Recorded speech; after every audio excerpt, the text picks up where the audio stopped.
Pai, obrigado porque nós temos o privilégio de te cultuarmos. Obrigado porque a Tua palavra tem tido primazia na nossa igreja, nos mantém fiéis a ela.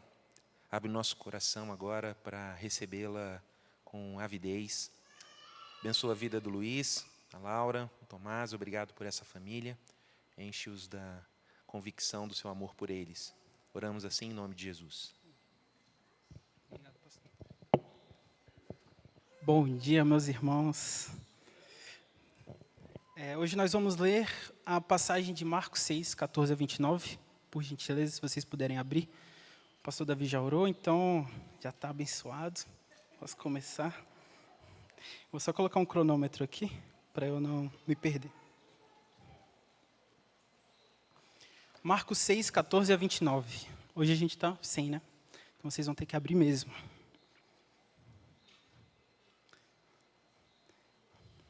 Posso ler? Vou ler. Marcos 6, 14 a 29. Isso chegou aos ouvidos do rei Herodes, porque o nome de Jesus havia se tornado conhecido, e alguns diziam: João Batista ressuscitou dentre os mortos, e por isso forças miraculosas operam nele. Outros diziam: é Elias. Ainda outros diziam: é profeta, como um dos antigos profetas.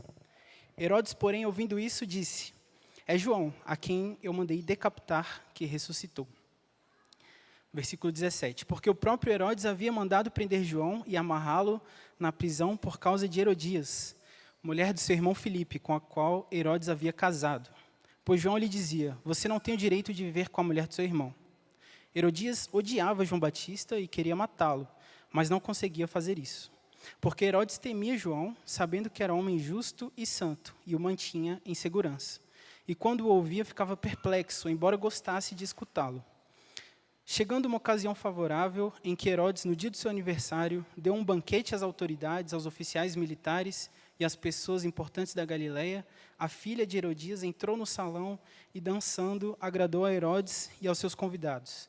Então o rei disse à jovem: peça o que quiser e eu lhe darei. E fez esse juramento: o que você me pedir, eu lhe darei, mesmo que seja metade do meu reino. Ela saiu e foi perguntar à mãe: o que pedirei? A mãe respondeu: a cabeça de João Batista. No mesmo instante, voltando apressadamente para junto do rei, disse: quero que, sem demora, o Senhor me dê num prato a cabeça de João Batista. O rei ficou muito triste, mas por causa do juramento e dos que estavam com ele à mesa, não quis negar o pedido da jovem. E enviando logo o executor, mandou que lhe trouxessem a cabeça de João. Ele foi e o decapitou na prisão, e trazendo a cabeça num prato, a entregou à jovem. E essa, por sua vez, a entregou à sua mãe. Os discípulos de João, logo que souberam disso, vieram, levaram o corpo dele e o colocaram num túmulo. Certo. Quando eu estava preparando isso daqui, eu li bastante esse texto, muitas vezes, e eu fiquei bem pensativo com relação a esse enredo aqui, né? Como é um enredo que pega a gente de surpresa. A gente está acostumado com aqueles enredos hollywoodianos, em que a pessoa que vai ser morta tem uma chance de escapar, né? E aqui não foi assim. João Batista estava preso e a gente continua lendo. Parece até que ele tem chance de sobreviver, porque o texto fala que Herodes gosta dele. E aí, alguns versículos depois, por causa de uma dança de uma menina e por causa da promessa de um homem tolo, ele morre. E aí eu fiquei pensando, cara, não pode ser, isso não é verdade, não. João Batista morreu por causa de uma dança de uma menina, por causa de uma promessa de um cara que provavelmente estava bêbado. E refletindo bastante, eu vi que não é bem assim. Então, hoje, eu queria que a gente caminhasse no sentido de investigar quais foram os reais motivos que fizeram João Batista morrer. Será que foi a dança? E a primeira reflexão que eu trago, e um primeiro motivo que eu acredito que fez com que João Batista fosse morto, foi a palavra de Deus. Eita, como assim? Pastor, tira esse menino daí. Como que a palavra de Deus matou João Batista? Vou explicar. João Batista, ele teve coragem, ele foi corajoso. Ele não deixou de pregar o que era certo, de pregar a palavra de Deus. Ele provavelmente pregava a palavra de Deus em todos os momentos da vida dele. E quando ele encontrou Herodes, não foi diferente. Ele viu o que Herodes estava fazendo, viu que era pecado e falou: você está pecando. Corajoso, porque ele sabia que Herodes era poderoso. Eu vou ler aqui novamente os versículos 17 e 18. Porque o próprio Herodes havia mandado prender João e amarrá-lo na prisão por causa de Herodias, mulher de seu irmão Filipe, com a qual Herodes havia casado, pois João lhe dizia: você não tem o direito de viver com a mulher de seu irmão. João Batista apontava na cara de Herodes e falava a verdade da palavra de Deus. E ele não parava de pregar. E Herodias, que era Herodias era esposa do irmão de Herodes, Filipe. E Herodes, mesmo assim, pegou Herodias para se casar com ele. E esse era o pecado que João Batista condenava. Ele apontava isso em todos os momentos, e isso chateava Herodias. Herodias odiava João Batista por causa disso. E por pregar as verdades de Deus, João Batista foi preso e, em seguida, como vimos, foi morto. E o apóstolo Paulo, em outra passagem, ele encorajou o jovem Timóteo a ter atitudes parecidas com essa de João Batista. E a gente vê isso em 2 Timóteo 4, 1 a 5. Acho que vocês não precisam abrir, eu vou ler aqui rapidinho. Vai ser bem rápido. 2 Timóteo 4, 1 a 5. Eu lhe digo solenemente, na presença de Deus e de Cristo Jesus, que um dia julgará os vivos e os mortos quando vier para estabelecer seu reino. Pregue a palavra, esteja preparado, quer a ocasião seja favorável, quer não. Corrija, repreenda e encoraje com paciência e bom ensino. Pois virá o tempo em que as pessoas já não escutarão o ensino verdadeiro. Seguirão os próprios desejos e buscarão mestres que lhes digam apenas aquilo que agrada a seus ouvidos. Rejeitarão a verdade e correrão atrás de mitos. Você, porém, deve manter a sobriedade em todas as situações. Não tenha medo de sofrer. Trabalhe para anunciar as boas novas e realize todo o ministério que lhe foi confiado. E aqui é interessante que o versículo 3 meio que narra os tempos que a gente vive hoje. Os tempos em que as pessoas não querem escutar o ensino verdadeiro e querem seguir os próprios desejos e gostam de ouvir aquilo que elas querem ouvir, apenas aquilo que agrada o coração delas, o ouvido delas. E vendo essa passagem aqui de 2 Timóteo, eu gosto de ressaltar também o finalzinho ali do versículo 2. Corrija, repreenda e encoraje com paciência e bom ensino. A gente não pode esquecer disso. A gente tem que fazer essas 3 coisas aqui que Paulo mandou, mas com amor. A gente tem que tentar se preocupar com o outro e não querer ter razão. Eu acho que isso é uma coisa muito difícil de se fazer. Hoje em dia a gente tem muita razão e pouco amor pelo outro. E eu acho que tem que ser o contrário. A gente tem que ter muito amor pelo outro e menos razão. Mas é claro, nunca se esquecendo do que é verdade, né? A gente tem que pregar a verdade. E João Batista apontou o pecado de uma pessoa muito poderosa, sem medo, e eu acho que essa pode ser uma aplicação para nossas vidas. Como que a gente reage quando a gente precisa enfrentar alguém que está acima da gente por algum motivo, ou então que a gente valoriza demais aquele relacionamento, e a gente não quer perder aquilo ali que a gente tem, que a gente acha tão especial, e aquela pessoa está em pecado, e você sabe disso, e aquela pessoa às vezes também sabe disso, e você realmente não tem aquela coragem de enfrentar e de pregar a palavra. Isso acontece muito na minha vida, já aconteceu várias vezes, isso aqui me fez refletir bastante, eu gostaria que cada um aqui refletisse sobre isso também, e que a gente passe a ter mais coragem. Esse é o primeiro ponto que eu acredito que fez com que João Batista morresse. O segundo, menos polêmico, o pecado. O pecado fez com que João Batista morresse. O pecado deve ser levado a sério, tanto o nosso pecado, quanto o pecado das pessoas que nos rodeiam. Tem que ser levado a sério. Herodias nutria em seu coração um ódio mortal por João Batista. E o versículo 19 deixa claro que ela só não matou ele porque ela não teve oportunidade.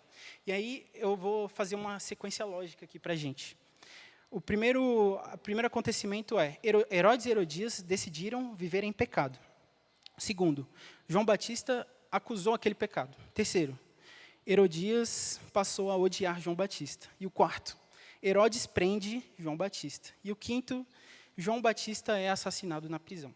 A decisão inicial de Herodes e Herodias de viver em pecado foi crucial para o desenrolar da história. No final das contas, João Batista morreu, porque Herodes e Herodias decidiram pelo pecado. Eles queriam ficar juntos, mesmo Herodias sendo esposa do irmão de Herodes. E o versículo 20 ainda fala que Herodes via razão naquilo que João Batista falava. Mas ao invés de se render e abandonar, Herodes decidiu se apegar ao pecado. E aqui eu entro no quarto ponto da nossa lista lógica, da nossa sequência lógica. Herodes prende João Batista. Herodes decidiu prender João Batista. Ele via razão no que João Batista falava. Mas mesmo assim, quando ele teve a oportunidade, ele mandou prender João Batista. Ele preferiu o pecado, ele preferiu fazer o que Herodias queria que ele fizesse. Se ele não tivesse feito isso, muito provavelmente João Batista não teria sido morto dessa maneira. Eles tiveram, Herodias se aproveitou. Eles tiveram a opção de se voltar para Deus, mas eles estavam com o coração tão inclinado para a carne, que percorreram um caminho que, no final das contas, deixou Herodes sem opção. Ele ficou sem opção. Quando ele prometeu ali, na frente de todas aquelas pessoas, ele já não podia não cumprir. E aí ele mandou João Batista ser morto, para satisfazer o desejo da sua mulher Herodias, que se aproveitou da promessa que Herodes fez para a filha. E aqui eu vou ler uma passagem de Romanos 8, versículo 5 ao versículo 8. Romanos 8, 5 a 8. Os que vivem segundo a carne se inclinam para as coisas da carne, mas os que vivem segundo o Espírito se inclinam para as coisas do Espírito. Pois a inclinação da carne é morte, mas a do Espírito é vida e paz. Porque a inclinação da carne é inimizade contra Deus, pois não está sujeita à lei de Deus, nem mesmo pode estar. Portanto, os que estão na carne não podem agradar a Deus. E aqui fica muito claro, a gente já lê esse versículo aqui, depois de toda essa contextualização, já pensa, Herodias tinha uma inclinação muito forte para a carne. E, de fato, ela tinha. E, por isso, ela faria o que fosse preciso para cumprir com aquele desejo que ela tinha no coração dela. Herodes também. Herodes também teve a oportunidade de se inclinar para a verdade, mas ele se manteve inclinado para a carne. Por que ele se manteve inclinado para a carne? Essa passagem que a gente lê em Romanos mostra muito isso para a gente. Porque ele vivia segundo a carne. E se ele vivia segundo a carne, ele se inclinava para as coisas da carne. Dificilmente ele faria algo que o Espírito fosse mandar para ele. Isso também serve para Herodias. Esse é o segundo ponto que fez com que João Batista morresse. Eu acredito que a gente também pode tirar reflexões aqui para as nossas vidas. Se a gente começar a levar o nosso pecado a sério, a gente vai evitar tantos problemas. Eu olho para os adolescentes aqui e eu penso, caramba, eu queria ter levado meu pecado a sério na idade de vocês, porque muita coisa teria sido diferente. E eu não levei, mas assim, Deus tem um plano para tudo, e as coisas acabaram dando muito certo. Estou aqui hoje casado com meu filho, mas fica essa reflexão, de fato, leva a sério. Se você não levar, o caminho é a morte. Talvez a gente não chegue a essa última consequência de realmente ser culpado pela morte de alguém, mas a gente pode pensar também na morte eterna, né? Se você se entregar para o seu pecado, não levar a sério, as consequências vão ser bem sérias. Certo? E a gente vai para o nosso terceiro e último ponto, que fez com que João Batista morresse. Nossa investigação está terminando. O terceiro ponto é o conselho que a filha de Herodias pediu. Isso fez com que João Batista morresse. Se a gente relembrar a história, até esse momento, a chance de João Batista morrer era bem pequenininha, porque ela podia pedir qualquer coisa. Ela podia pedir o reino. Ele fala, pede metade do reino, eu vou te dar. Então, o leque era muito grande. E quando ela pede o conselho para a mãe dela, o leque, esse funil, fica realmente muito afuniladinho, e ela passa a ter uma única opção, que é pedir a cabeça de João Batista. E eu coloquei aqui, inicialmente, assim, conselhos são poderosos.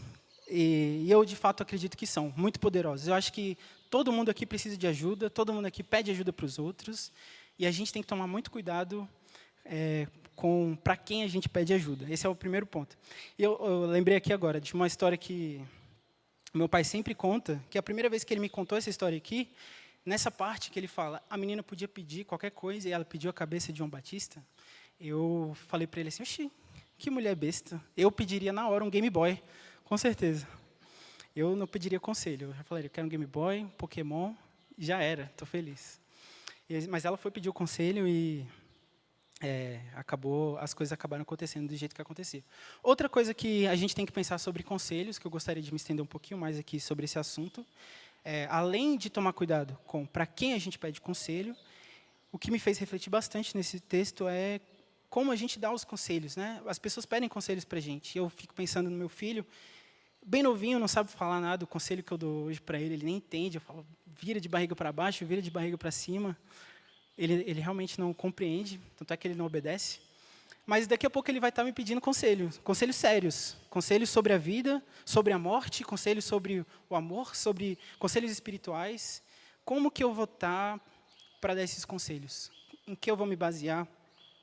Como vai estar meu coração? Para que eu vou estar inclinado?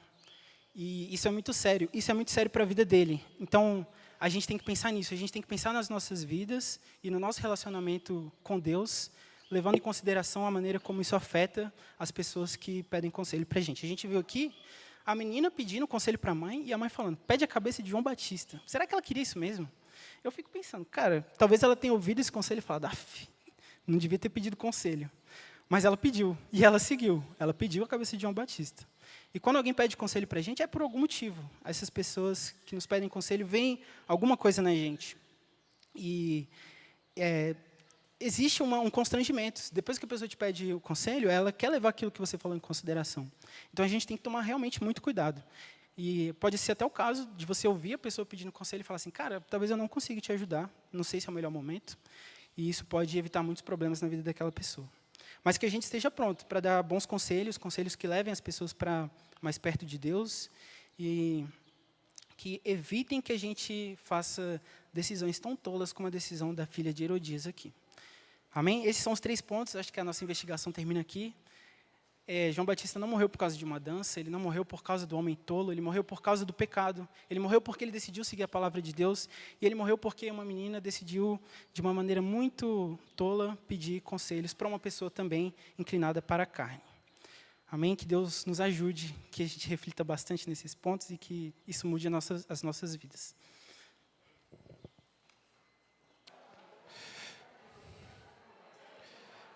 A ideia é trabalhar o propósito de Deus para a família, né? Qual a relevância teológica da família, como ter filhos se encaixa dentro desse contexto, né? Tem a história, né, de um peixe velho que vai nadando, ele encontra 2 peixinhos que vinham na direção contrária, né? E aí ele passa por eles, dá uma acenada com a barbatana e fala assim, como é que está a água hoje, né? E aí os peixinhos saem nadando na direção contrária e eles param, até que finalmente um fala para o outro assim, o que é água mesmo? O que é água? George Orwell diz o seguinte sobre as coisas que são óbvias e às vezes a gente não enxerga, né? Ver o que está à frente do nariz é uma luta constante. Enxergar a realidade da importância da família à luz da Bíblia, é mais ou menos isso que é a proposta de hoje, né? Tentar enxergar o óbvio que às vezes foge do nosso radar. Provérbios fala sobre isso, sobre a busca da sabedoria. Fala assim, você deve buscar a sabedoria como quem procura um tesouro. É um esforço para encontrar um tesouro. Mas quando você vai para Provérbios 8, fala que a sabedoria está gritando, está clamando do alto dos muros. A sabedoria está gritando junto aos portões. Então parece que, ao mesmo tempo em que a gente deveria estar se esforçando para buscar aquilo que é óbvio, né, que é sábio, essas coisas estão pulando na nossa frente e a gente não consegue enxergar. Quando a gente fala sobre filhos, né, existe uma leitura, né, secular sobre por que ter filhos. Alguns vão enxergar as crianças como uma maneira ideal, mas opcional, né, de procurar realização dentro do casamento. Então, já estamos casados, agora vamos ter um filho, né, isso vai fazer da nossa família mais completa. Um ideal, né, para autorrealização, mas ainda opcional. E, nesse sentido, a criança se torna um ídolo. Ela vem trazer o preenchimento daquilo que faltava para nós. E a gente está dentro de um processo em que ter filhos está sendo postergado, como se fosse algo totalmente controlável, né? Quando você pode ter filho. E essa criança chega numa fase em que ela vem ser o bolo a cerejinha do bolo, né? Pronto, é só isso que falta para eu ser feliz. E todo esse peso é depositado sobre aquela criança. Ela se torna um substituto de Deus para essa família, e isso torna o processo muito disfuncional, tanto para os pais quanto para aquela criança. As crianças podem ser vistas também como ferramentas, né? Até dentro da igreja. Não, as crianças são o futuro, né? Não, são o presente da igreja, né? Vamos ter filhos para conquistar a Europa. Né? Vamos dominar a Europa pelo útero, né? Gaddafi falou isso na década de 70. A visão, né, dos caras. Então, os filhos podem ser enxergados como ferramentas, né, até dentro da igreja. Né. E, por fim, a gente pode achar que filhos são obstáculos. Né? Nossa, vai impedir a minha missão de evangelização se eu tiver um filho. Né? Será um problema para as minhas grandes realizações, né, até espirituais. A gente pode, né, colocar dessa forma. Não, vai deixar minha barriga flácida. Ou vai impedir a minha ascensão profissional. Puxa, você teve filho agora. Por que você não esperou mais um pouco? Então, ter filhos não é algo que é obviamente aceito como uma ordem de Deus e como um desenvolvimento natural da humanidade. Um conceito sobre o propósito primário da família, né, seria o de mostrar ao mundo todo, pelo menos 3 imagens. A natureza de Deus, mostrar quem Deus é, apontar para quem Deus é, apontar para o Evangelho e apontar para a igreja. Então, dentro de uma família, essas imagens estão presentes, mesmo que as pessoas não reconheçam isso. O relacionamento que existe a partir da paternidade e da maternidade, elas apontam para a relação dentro do Deus Trino, como Deus se revela, aponta para o Evangelho, adoção, né, pertencer a uma família, e aponta para a igreja, irmãos, comunidade, comunhão. Então, essas figuras, elas precisam... o que a gente vai fazer é olhar para elas hoje. Tá? Tentar analisar dessa forma. Qual é o primeiro mandamento de Deus para o homem? Para a humanidade, para Adão, né, para a humanidade. Qual é o primeiro mandamento? Gênesis 1, 27. Alguém lê para mim, por favor? 1, 28.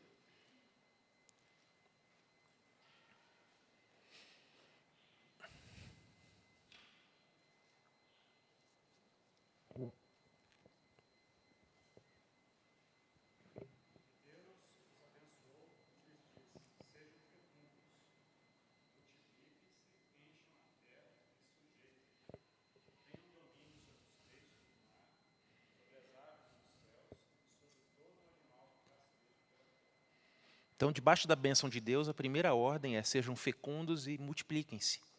Essa é a primeira ordem. Né? Antes mesmo de não coma do fruto, que a gente chama de mandato cultural, né? A ideia de espalhar a imagem de Deus pela terra, né? De ser corregente com Deus, de ser, nesse sentido, co-criadores.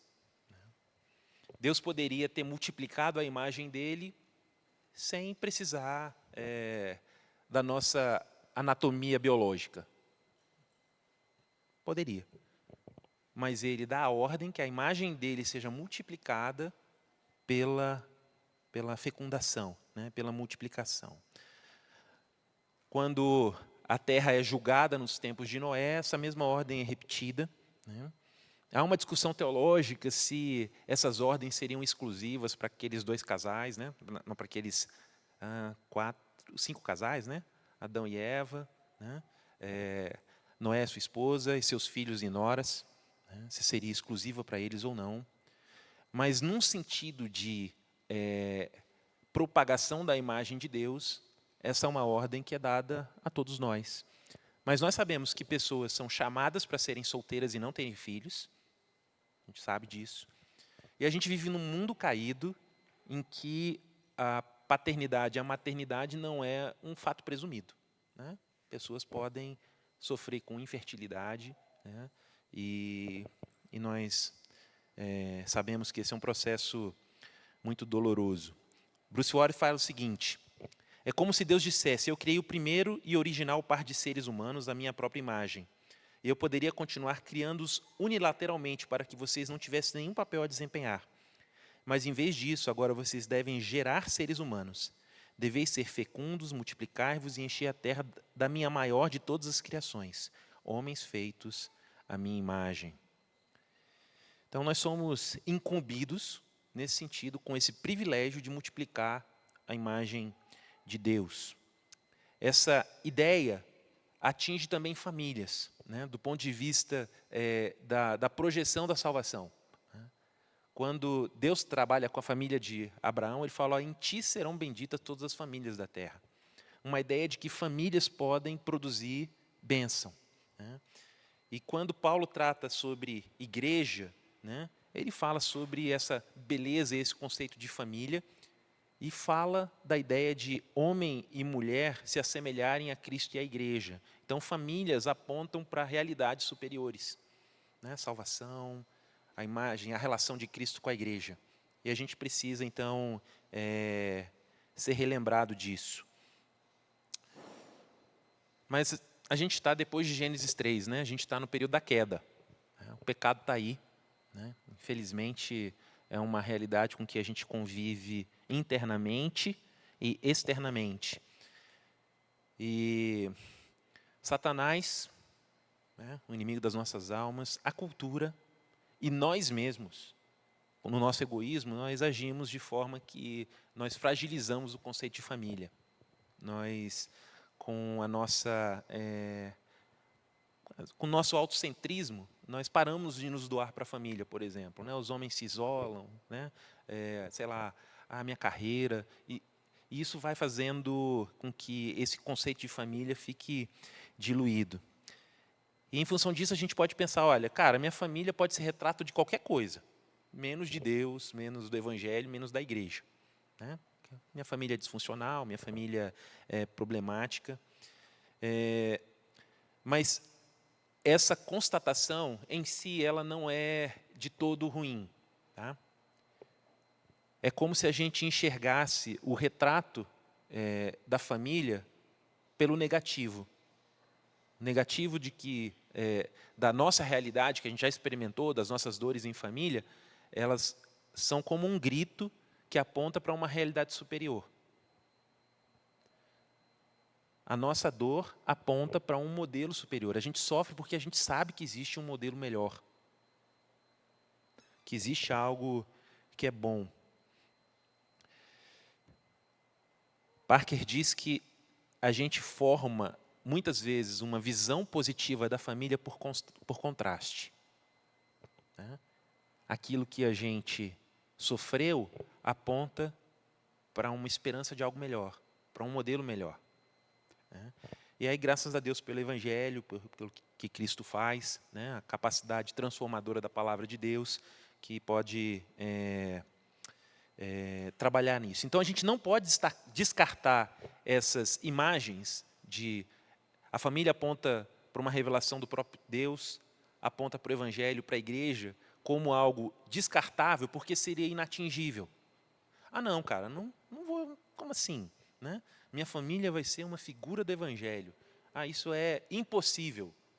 Então vamos descartar esse ideal. Não, a ideia não é essa, né? E para trazer esperança, né?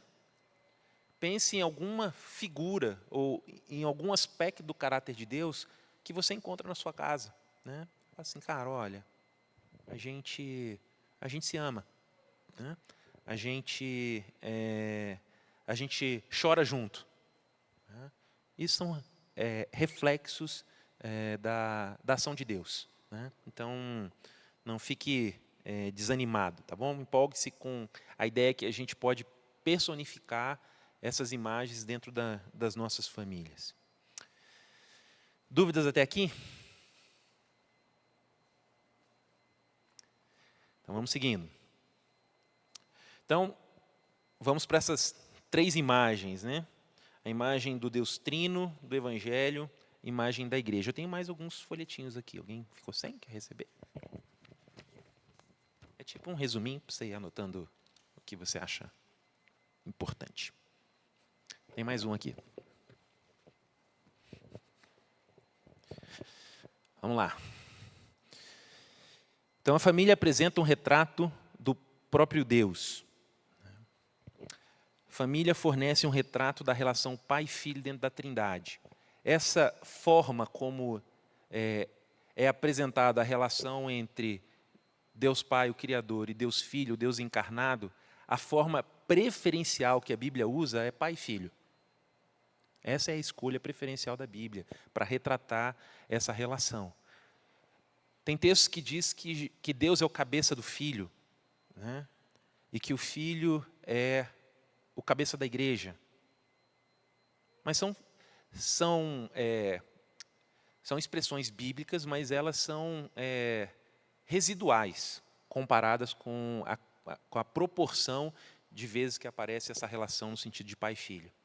Se você pensar no Evangelho de João, quantas vezes ele fala, né, minha vontade é fazer, a minha comida é fazer a vontade do meu Pai, né? Eu falo daquilo que o Pai me revelou. Então essa ideia desse relacionamento é a realidade última de intimidade e de amor que pode existir.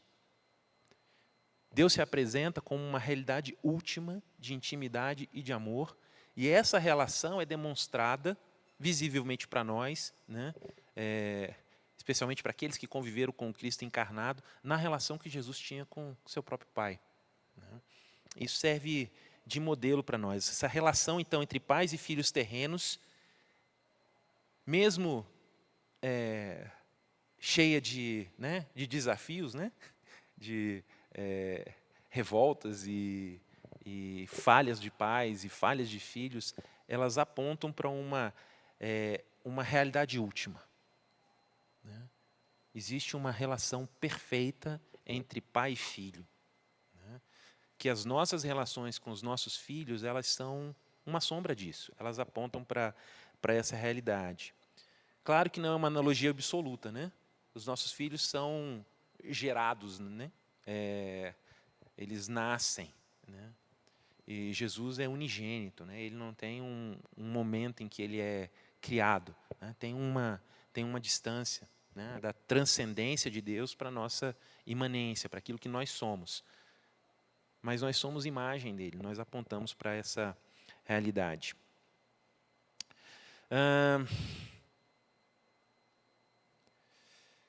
Deus Pai, 2 vezes do céu, falou que a alegria dele, né, estava em Jesus.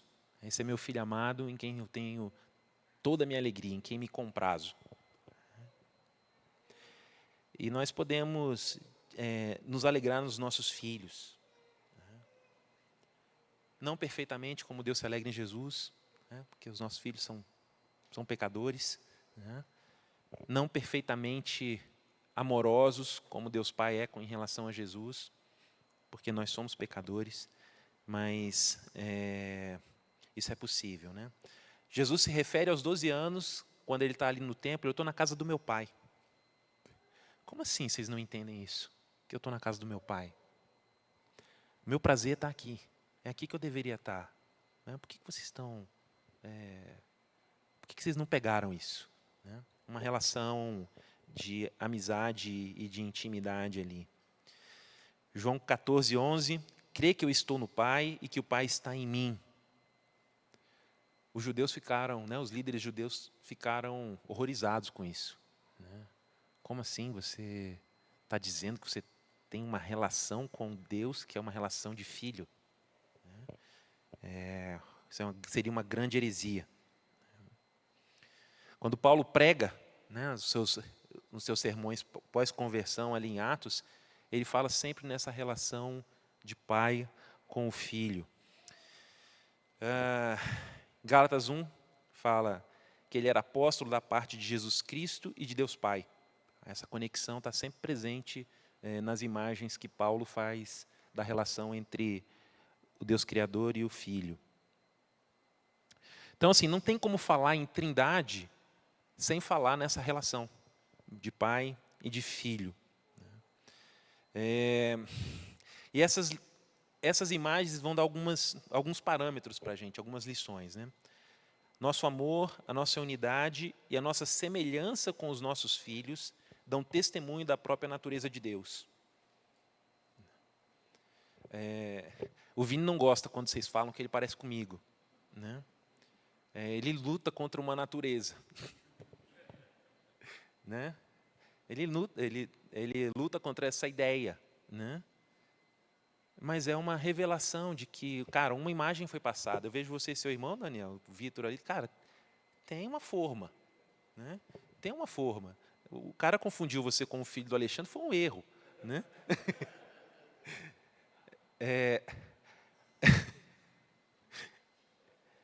Essa, essa, essa transmissão de imagem, ela lembra, né? Ela aponta para um processo direcionado por Deus. Isso é bom. Elas testemunham da própria natureza de Deus. Então é um privilégio nós termos filhos. Eles não são um complemento para a nossa alegria, apenas. Tem esse aspecto, né? Deus se alegra no seu filho. Então, quando Deus fala, sejam fecundos e multipliquem-se, Ele não está pensando apenas na glória dEle, que é a razão última da gente existir, que seria suficiente porque Ele é digno de ser glorificado, né?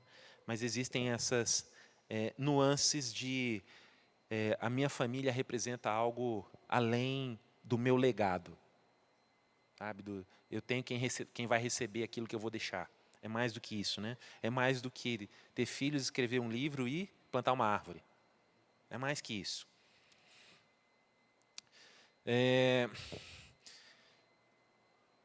Isso não significa que você vai saber mais sobre Deus se você tiver filhos. Tá?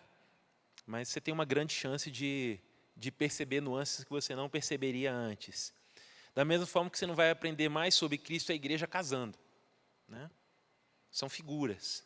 Mas essas figuras apontam para um tesouro maior. Elas não são um tesouro em si. Existe um tesouro maior. Elas são pistas para um tesouro. Então, o seu casamento é uma pista para a relação entre Cristo e a igreja, né? Seus filhos são uma pista para o próprio caráter de Deus, a essência dele, quem ele é. Isso tem implicações enormes, né? Isso vai impedir da gente ver as crianças como obstáculos. Ah, não, eu vou ser missionário num país fechado, eu não posso ter filho. Estou espiritualizando, tá? Porque a gente coloca obstáculos para outras coisas, né? Não vou ter filho porque vai subir o preço do plano de saúde. A gente coloca outras barreiras, né? Então, essas relações entre pais e filhos são ordenadas e dão testemunho da própria natureza de Deus. Então, essa ideia deles serem obstáculos, nada poderia ser mais longe da verdade. Elas não são obstáculos ao ministério, elas são um ministério. A família é um ministério. Ter filhos é um ministério. Ter essa visão exaltada da relação entre pais e filhos, mães e filhos, impede da gente ver as crianças como ídolos, né? A gente vive numa cultura que consegue idolatrar até os animais, né? Então, nós, com facilidade, colocamos os nossos filhos em pedestais, né? Quer ser meu inimigo, né? Fala alguma coisa do meu filho para você ver. Pode ser até verdade, né?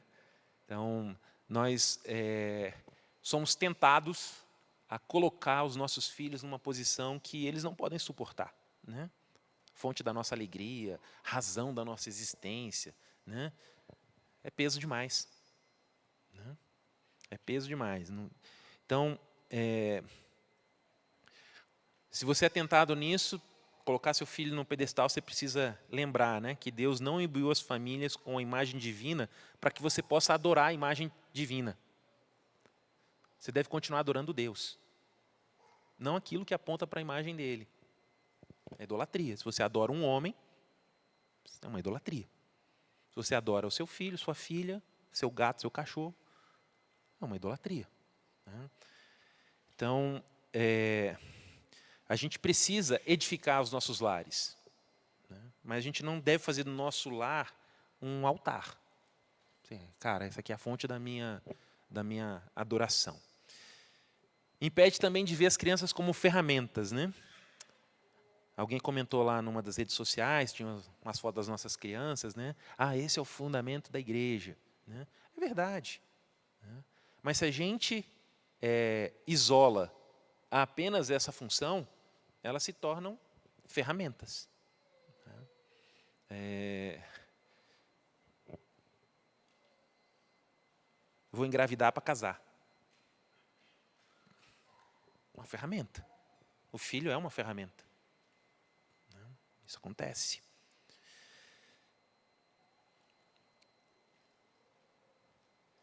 Então, uma relação correta com a igreja e com a família impede a desconexão dessas duas coisas. Elas precisam caminhar juntas, né?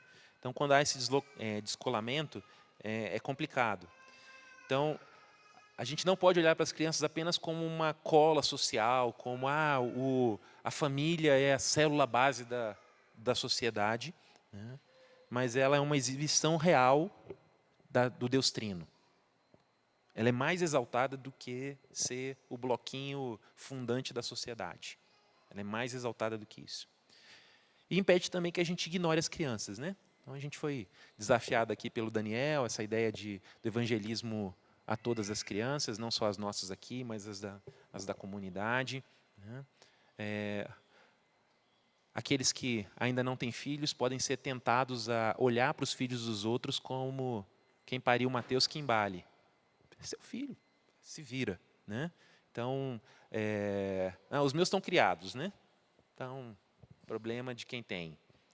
A gente pode ser levado a ignorar a beleza das crianças, né? Algo como se fosse sem importância para a vida cristã e para a vida da igreja. Isso também é um erro. E a gente não pode enxergar os nossos filhos apenas como um objeto de evangelismo, um alvo evangelístico. Ah, não, meu alvo é evangelizar esse moleque aqui e depois fica com Deus, né? A ideia é mais do que isso. Há uma relação bonita que aponta para a relação entre Deus Pai e Deus Filho, e isso precisa ser preservado. Mas se a gente é muito fácil a gente cair nessas narrativas culturais, né, de ídolos, ferramentas, obstáculos, ignorar, porque a gente perde de vista o óbvio, facilmente, né? A gente assume, a gente pressupõe que essas coisas estão estabelecidas. Ah, meu amor para o meu filho não muda, né? Vai ser sempre a mesma coisa. A gente, da mesma forma como a gente, às vezes, deixa de nutrir o casamento, a gente deixa de nutrir esses relacionamentos com os nossos filhos. Alguém quer comentar sobre essa figura, essa imagem, né, da relação entre filhos como um espelho que aponta para a essência de Deus? Alguém quer comentar? Tá, a próxima imagem, então, é um retrato do Evangelho. A família fornece, então, essa imagem profundamente pessoal da salvação. Deus nos adota como filhos. A nossa relação com Deus é uma relação de filhos. É pelo Espírito Santo que a gente pode chamar Deus de Pai. Isso é muito esquisito para algumas religiões, tá? Muito esquisito. Se você pensar no conceito islâmico de Deus, falar sobre uma relação de filho com Alá, cara, não existe. É completamente herético, né? A minha relação com Alá é uma relação de esperança que Ele seja misericordioso pela forma como eu me submeti à lei dele. Completamente por obras. Então é mérito. Eu fui um bom islâmico, né? Eu fui submisso à lei. Então eu conto que Alá será misericordioso. Eu não tenho nenhuma base para afirmar que Ele me ama, né? Que eu tenho uma relação com Ele de intimidade, nada disso. Ele está tomando nota, né? E se você ficar de recuperação, você se explode, porque é o sacrifício perfeito. Então, você passa ali na recuperação e vai para o céu, né? Vocês viram que ali no conflito tem um vídeo de soldados israelenses passando balas de fuzil na cabeça de um porco? Não. A ideia de que não, sua cabeça você foi atingido por algo impuro, Maomé não vai te aceitar. Cara, é um negócio muito louco, muito louco. Mas nós não temos esse tipo de relação com Deus. A relação que o Espírito Santo outorga no nosso coração é uma relação de filho.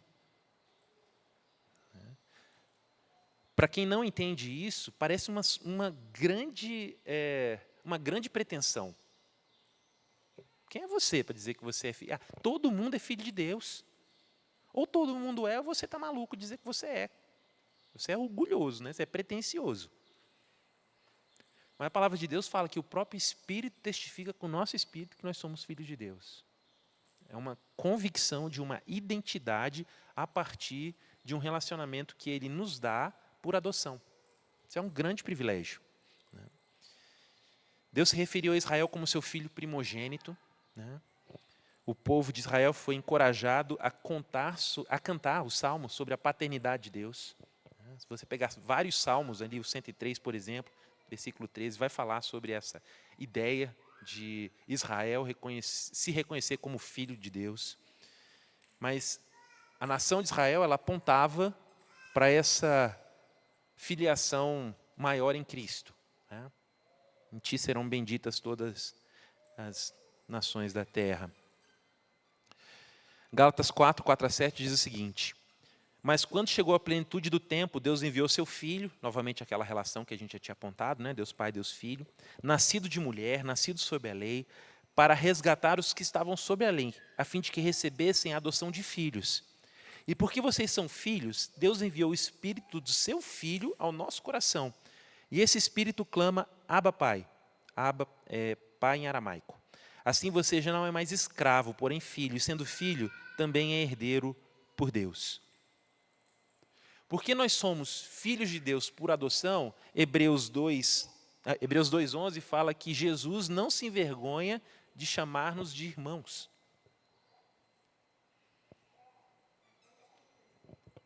Hebreus 2:11. Se você abrir aí e quiser ler, quando você achar, a gente ouve ele. Como é que é a oração que Jesus ensinou? Como é que ela começa? Pai nosso. Pai nosso que estais nos céus. Então, essa relação que nós temos com os nossos filhos apontam para realidades superiores. A gente está falando aqui de a minha identidade como filho de Deus é manifesta, e eu posso olhar para essas evidências da multiplicação da imagem de Deus por filhos como imagens que apontam para essa realidade superior.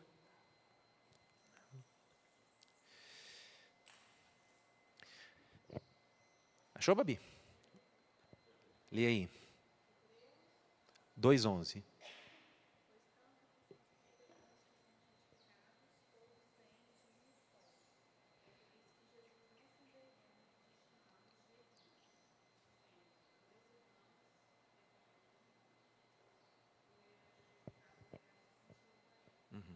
Então, Jesus, por causa da unidade que a gente tem em Cristo, não se envergonha de chamar a gente de irmão. Né? Você já teve vergonha do seu irmão? Ou da sua irmã? Né? Não vou contar não, porque... Cadê a Geisa? Eu já fiz ela passar muita vergonha. Né?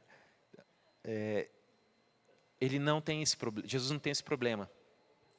Ele chama a gente de irmão. Né?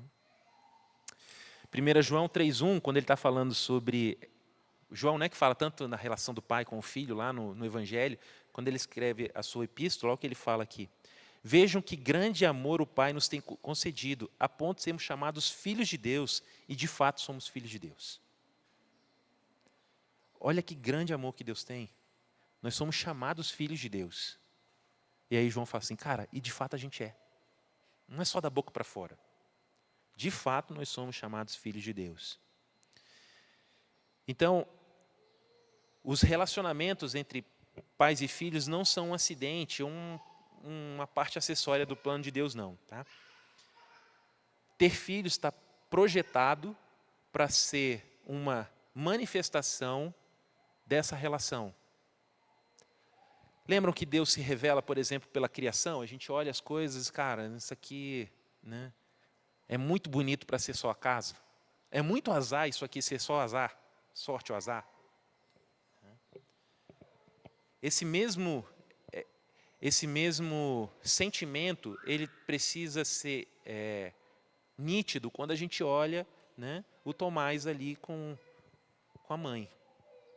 Cara, isso é bonito demais para ser acaso. Parker coloca da seguinte forma: se você quiser julgar o quão bem uma pessoa entende o cristianismo, descubra o quanto ela faz do pensamento de ser filho de Deus e o quão elevado ela pensa sobre o pensamento de ser filho de Deus e de ter Deus como seu pai. Você pensa sobre isso? O quão bonita é a ideia de você ser filho de Deus e ter Deus como seu pai? Se esse não é o pensamento que inspira e controla a sua adoração e as orações e toda a sua visão de vida, significa que você não entendeu muito bem o cristianismo. Pois tudo que Cristo ensinou, tudo que torna o Novo Testamento novo e melhor do que o Antigo, tudo que é distintamente cristão em oposição ao que é meramente judeu, resume-se no conhecimento da paternidade de Deus. Pai é o nome cristão para Deus. Não é Alá, né? Não é só Deus. O nome cristão para Deus é Pai. Isso é muito bonito. Gruden diz o seguinte: essa relação com Deus como nosso Pai é o fundamento de muitas outras bênçãos na vida cristã e torna-se a principal maneira pela qual nos relacionamos com Deus. É porque Deus é nosso Pai que nós somos co-herdeiros com Cristo. É porque Deus é nosso Pai que fomos adotados. É porque Deus é nosso Pai que nós vamos morar com Ele para sempre. Essa ideia da paternidade com Deus ela vai se ramificar em muitas outras bênçãos e explicar muitas outras bênçãos. Tem muito valor essa ideia. A frequência que essa analogia é usada na Escritura, ela aponta também que a gente pode entender as circunstâncias que a gente vive à luz dessa relação. Cara, Deus não me abandonou aqui no hospital, Ele é meu Pai. A gente enfrenta as circunstâncias da vida cristã baseadas nessa identidade.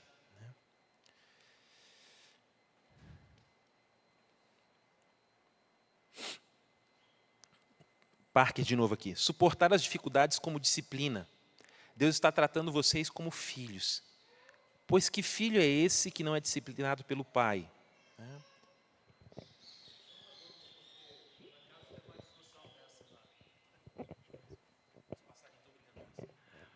Teve uma discussão dessa, um debate desse no grupo de família, né?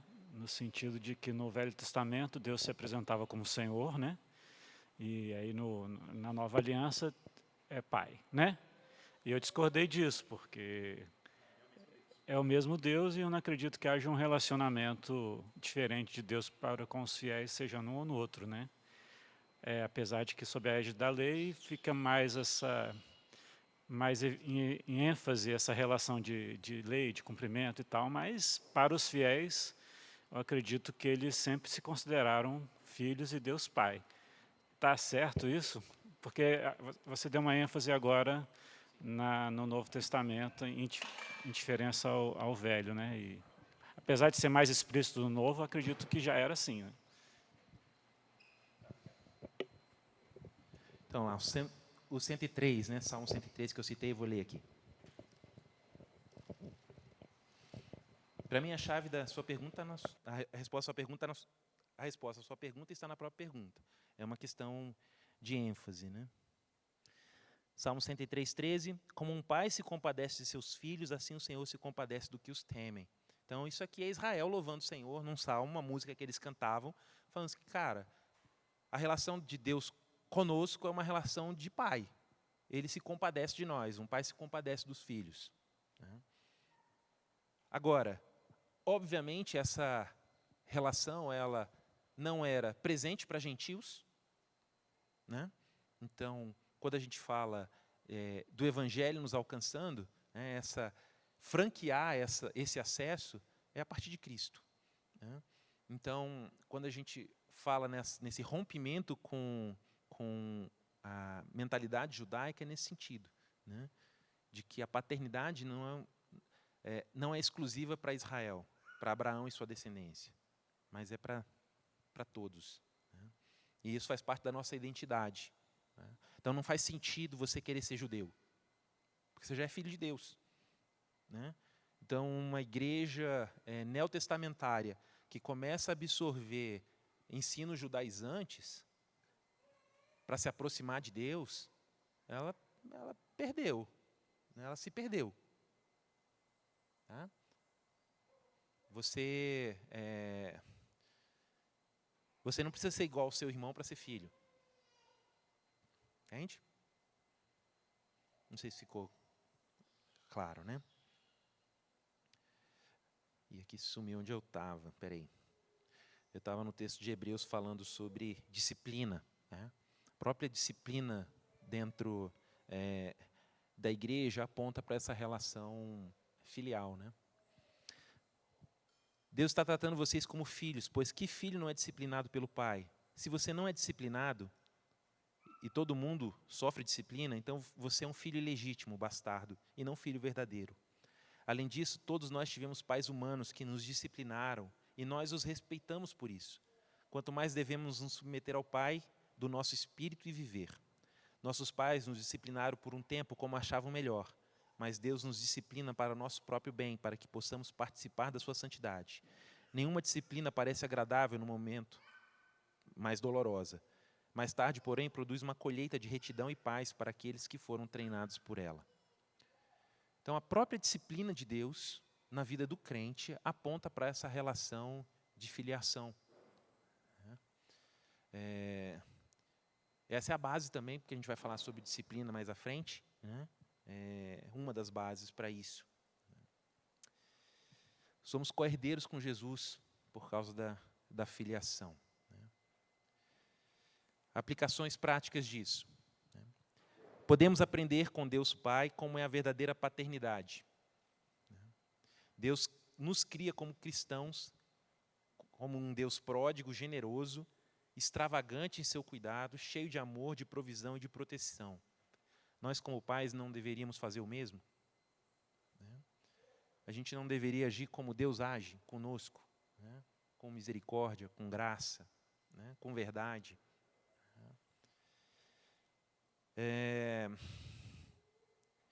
Se você pensar nos momentos especiais com os filhos, geralmente são momentos em que o coração deles está aberto, né? São janelas, né, para a alma deles, né? Eu vi um vídeo bem legal do pai ensinando o filho a dirigir, né? Um molequinho, né? E era um caminhão, eu acho, que ele estava dirigindo, né? E aí o moleque consegue botar ali, o carro tá andando, o caminhão está andando, ele coloca a terceira, né? E aí ele vira para o pai: pai, eu te amo. Então, assim, uma janela para a alma daquele menino, naquela relação, né? A nossa relação com Deus, ela precisa acontecer dessa forma, de intimidade, de reconhecimento do cuidado dEle, né? E o objetivo, na nossa relação de paternidade, é apontar para uma paternidade maior, porque nós não estaremos sempre com os nossos filhos, da mesma forma que alguns pais nossos já não estão conosco, né? Não estaremos com eles para sempre. Eles precisam entender essa relação com Deus Pai. Então, mas Deus Pai insiste em ser obedecido e respeitado. Não é isso? De Deus não se zomba, né? Existe uma relação de respeito. Deus não fica satisfeito com o estado que a gente se encontra. Ele trabalha para nos transformar, né? E fala que até coisas ruins são usadas para a nossa construção. Deus trabalha conosco e nos santifica, né? Sede imitadores de Deus como filhos amados. Deus chama cada um de nós a instruir e disciplinar os nossos filhos para que eles se conformem a uma vida de sabedoria, né? Para que eles vivam de uma maneira que produza justiça e não morte, né? O chamado é que eles sejam instruídos aqui num estilo de vida como de Provérbios, que eles sejam sábios, que eles façam escolhas, que eles peçam conselhos para pessoas que sabem dar conselho. Né? Que eles saibam em qual carro eles entram. Né? O Daniel me mandou uma reportagem de uma menina que morreu aqui na pista, num acidente, dentro de um carro, 14 anos, o carro bateu de lado na árvore e ela foi esmagada. O garoto sem habilitação, né, 19 anos. A gente quer poupar os nossos filhos disso. E eles precisam fazer escolhas sábias, a gente precisa instruí-los nisso. E a gente deve ser paciente como Deus é paciente. Né? O salmo que eu li aqui, né? Deus é compassivo, né? O Senhor tem compaixão daqueles que o temem. Então, se vocês que são pais maus sabem dar boas coisas aos filhos de vocês, né? O menino está ali pedindo chiclete, aí você compra lá um tomate, né? Se vocês sabem dar boas coisas, né? Quanto mais o pai de vocês, né? Então a gente tem muitas bênçãos na adoção e a relação com os nossos filhos apontam para essa realidade superior. Alguém quer comentar? Meio-dia. Tá, manda no grupo aí eu respondo. Beleza, vamos lá. Última imagem. Trouxeram um negócio que eu acho que eu vou comentar rapidinho. Pode falar. Não, era por conta do que você falou. Às vezes, quando a gente está disciplinando ou conversando com a criança e ela está desobediente, eu sempre penso assim na relação com Deus, né? Porque a gente é muito parecido com a criança, né? Assim, a nossa desobediência, a nossa rebeldia.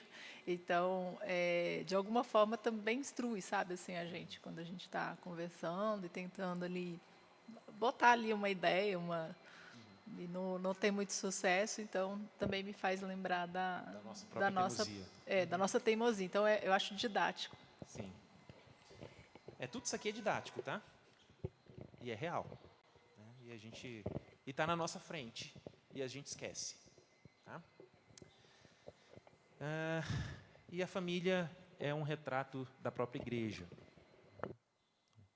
Paulo chama a igreja de família de Deus. Família de Deus. Casa de Deus, em Timóteo. A ideia de que a nossa relação como igreja é uma relação que aponta para uma casa, para um lar, para pertencer a uma família. E nós pertencemos a essa família em Efésios porque nós estamos unidos com Cristo. E aí isso nos une uns aos outros. E a condição é de irmãos adotivos, inseridos dentro da mesma casa. Essa é uma beleza indescritível disso. Né? Aplicações imediatas disso. Né? Se o homem não pode governar a sua própria casa, ele não deve governar a igreja. Né? Uma aplicação prática. Né? Há conexões entre como nós somos em casa e como seremos dentro da igreja. Paulo fala, olha, você deve confrontar ou encorajar, exortar um homem mais velho como você faria com um pai. O tratamento dentro da igreja de um homem mais novo com um homem mais velho deve ser como se estivesse dirigindo a um pai. Pais erram. Né? Mas como é que você corrige seu pai? Né? Com respeito, com paciência, né? Com amor. Os homens mais novos devem ser tratados como irmãos. As mulheres mais velhas devem ser tratadas como mães. As mulheres mais novas dentro da igreja devem ser tratadas com irmã e com pureza. Né? Se você está olhando para a sua irmã dentro da igreja, né, para a mocinha dentro da igreja com um olhar cobiçoso, cara, dentro dessa ideia de família, você está com problema. Né? Então, a nossa relação dentro da igreja, ela deve ser orientada a partir desses conceitos que estão amplamente disponíveis de que é família. O que é ser família de verdade? Esse conceito, né, que estão querendo destruir. Né? Família. Né? Pai, mãe, irmãos. Os cristãos devem amar os seus irmãos de igreja, os seus companheiros de igreja como irmãos. Essa é a relação ali em Efésios. Né? Nós somos membros e somos considerados irmãos uns dos outros. Ora, sobre o amor fraterno, não preciso escrever para vocês, porque vocês já foram ensinados por Deus a amar uns aos outros. E, de fato, vocês amam a todos os irmãos em toda a Macedônia. Mas nós exortamos vocês como irmãos, e vamos fazê-lo cada vez mais. 1 Tessalonicenses. Paulo ordena aos romanos, amem-se uns aos outros com fraternos, como é que é? Ternos afetos. Fraternos afetos, com afetos de irmãos. Agora que vos purificastes, obedecendo à verdade, para que tenhais amor sincero pelos irmãos, amai-vos uns aos outros profundamente de coração. Essa designação de irmãos é tão comum no Novo Testamento que é predominante e indica a forte consciência que tinham da natureza da igreja como uma família. Então, ter filhos é um espelho da igreja, aponta para essa realidade. Então, as famílias devem estar presentes em todos os lugares como um testemunho da imagem de Deus. As nossas famílias terrenas terminam aqui. Terminam aqui, nesse sentido, de não se dão em casamentos. Mas a nossa família espiritual, ela prossegue por toda a eternidade. Na casa do meu pai há muitos lugares. Se fosse assim, eu não teria dito. Eu vou lá e vou preparar lugar para vocês. Se eu for e preparar lugar para você, voltarei e vou levar você para estar comigo, para que também estejais aonde eu estou. Então, fechando essa ideia, como a gente vai falar sobre criação de filhos, sobre educação de filhos dentro dessa ótica, que eles não são um ídolo, eles não são um obstáculo, eles não são meras ferramentas, eles não são desprezíveis, ou irrelevantes, eles têm importância e a forma como a gente se relaciona com eles é uma possibilidade de mostrar para o mundo o caráter de Deus, um retrato do Evangelho e um retrato da própria igreja. Não, a gente não pode ter uma visão diminuída dessa relação. Não podemos desprezar, idealizar, adorar ou menosprezar as famílias. Elas precisam estar dentro do local correto. Tá bom? Aqui no final tem o roteiro das nossas aulas. Provavelmente a gente vai pular esse painel de discussão da 10ª semana. Então, vamos falar sobre o ministério da família, a adoração em família, culto familiar, a questão do comportamento. A gente não deve focar no comportamento, mas no coração. Como as palavras devem ser usadas na disciplina. O que fazer quando você não consegue alcançar o coração do seu filho. A correção, a vara da disciplina. Paternidade de meninos, de meninas. Acho que eu vou pedir para o Fernando essa aula aqui. Tecnologia, internet e mídias sociais. Parentalidade espiritual zelosa e lições que as crianças precisam aprender em Provérbios. Tá bom? Esse é o nosso roteiro. Se você conhecer pessoas que querem ouvir sobre isso, as convide para estar conosco. Tá bom? Hoje à noite... Oi? Tá bom. Hoje à noite eu vou pregar sobre o uso da língua em Tiago, a sabedoria terrena e a sabedoria que é demoníaca, que é animal, e a sabedoria divina, como essas coisas se conectam. Tá bom? Deus abençoe. Um bom almoço a todos. Desculpa o horário. A gente precisa voltar quando eu chamar. Eu sei que o lanchinho é bom, mas senão a gente corre e acaba não podendo tirar dúvidas. Tá bom? Deus abençoe.